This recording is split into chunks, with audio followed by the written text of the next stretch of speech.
जय जय सिया राम। मेरे आत्मीय बंधुओं, आपसे मुझे कुछ अपना समझ करके कुछ बातें करनी है।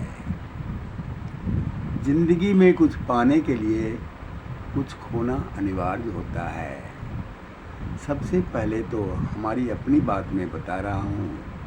हमारे मार्गदर्शक में परम पूज्य गुरुदेव जी रहे हैं, पंडित श्री राम शर्मा आचार्य। उन्होंने जो बुनियादी बातें हमें बताई, उन्होंने कहा, बेटे, किसी मंदिर मस्जिद गुरुद्वारे का चक्कर लगाने से पूर्व अपने इर्द गिर्द में जो तुम्हारे मंदिर हैं, पहले उसका दर्शन करो, उनसे कुछ प्राप्त करो।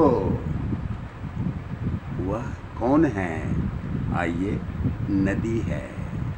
नदी है, चलता नदी की धारा पवित्र रहती है। चलते नदी का धारा पवित्र होता है, स्वच्छ होता है, देखने में दिव्य होता है, सुंदर होता है, अमृत तुल्य होता है। उनसे क्यों ऐसा हुआ? क्योंकि वो बराबर चलते रहा, चढ़े बेती। कहाँ जा रहा है वो? ये संसार को बांटते हुए विराट के दर्शन करने के लिए, महासमुद्र का दर्शन करने के लिए। और विराट में इस तरह से खो जाता है जिनको खोजने से नामो निशान तक मिट जाता है। और जब तक वो अपने अस्तित्व में रहा, लोगों की प्यास मिटाते रहा, लोगों के आंसू को पोंछते रहा, उनके परेशानी को हल्का करते रहा। मैं नदी की बात बताई। दूसरा आता है वृक्ष, पेड़। हरे पेड़ के पास जाओ, किसी फलदार पेड़ के पास चले जाओ, किसी फूल वाले पेड़ के पास चले जाओ जिसमें फूल लगा हुआ है। वह क्या कहता है?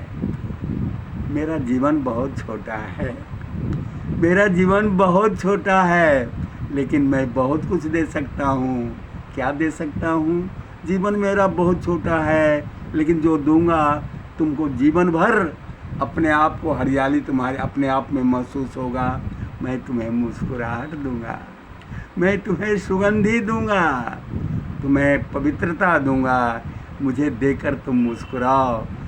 कांटे जितने भी तुम्हारे नीचे पड़े रहे, दुख तकलीफ, फिर भी तुम मुस्कुराते रहो। वही सुमन सुरभित हो खिलते जो कांटों के बीच पले। मैं बस इतना ही कहता हूँ कि तुम मुस्कुराते रहो, उस फूल की तरह, उस गुलाब की तरह जिनका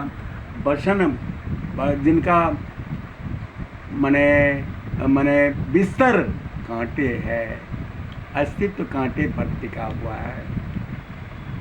ये हुआ पुष्प की बात। चलो एक पेड़ के नीचे ले चलता हूँ। छाँव के ख्याल से मैं पहुँचा था, लेकिन उसमें देखा फल। वो फल अपने पास संजो कर रखा था कि कोई भी आ जाए। और जब मैं गया तो भूखा तड़प रहा था। ऊपर से पका फल गिरा और हमारे गोद में गिरा, है ना, मेरे हाथ में गिरा, और मैं उसका रस पीकर गदगद हो गया। उन्होंने यही शिक्षा दिया, बेटे, तुम्हारे पास जो कुछ भी है हमारी तरह जीवन जियो। मैंने अपने पास कुछ नहीं रखा, सिर्फ संजोने के लिए। किसके लिए? आप लोगों के लिए, अन्य लोगों के लिए, संसार के लिए। तुम्हारे पास जो कुछ भी है बेटा, तुम भी इसी तरह से बांटते हुए रहना, और मेरी तरह हरियाली तुम्हारी बने रहेगी। ये गुरुदेव जी ने मुझे बताया। मैंने क्या बताया? मैंने बताया सरिता नदी की बात, मैंने बताया वृक्ष की बात। अब आइए मैं ले चलता हूँ चंदन की तरफ। चंदन के पेड़ के नीचे गया। वहाँ क्या देखा? एक से एक बिजर उसमें लिपटे हुए है ना। देखकर भय तो जरूर हुआ, लेकिन उसमें से जो सुगंधी निकल रही थी, हमें दूर से ही अपने तरफ खींच रहा था।